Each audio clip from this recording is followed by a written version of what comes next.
Now, if you wanted to extract the day from a date, you could use the extract keyword. And select extract will give us the day from a date, which will give us 13. Now, the parentheses here are very important.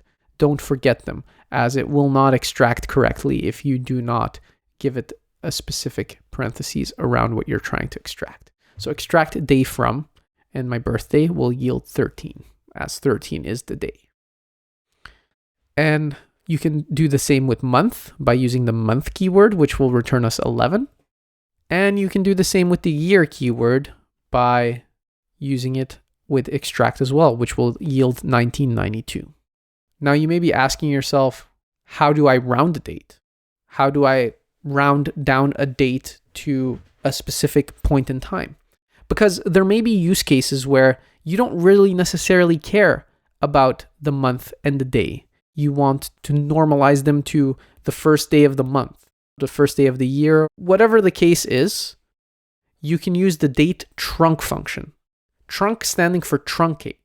And when you pass it a parameter, for instance, year, what it's going to do is it's going to say, okay, I'm going to take the year, and then I'm going to set the month and the day to the lowest possible value. The lowest possible value being the first month of the year and the first day of the month.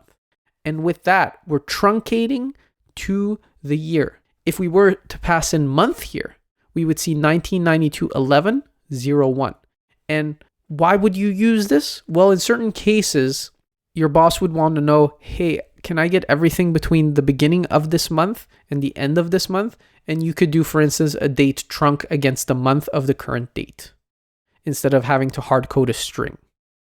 So rounding a date can be very useful in certain scenarios. Date trunc works in the exact same way when you pass it month or day. It will round down the day to the lowest possible value, which is 01. And if you pass the day, well, it's not going to do anything unless it was a timestamp, in which case it will set all of the values in the timestamp to 0. Is this starting to make sense? Date truncate will round down your date to the value that you pass in. So if you have a date, you can round down month, day, year. If you have a timestamp, you can do a more granular truncation, kind of saying, hey, for this date, I don't want to know about what time it is. I just want the date itself, and so forth. Date trunc is very useful in that way.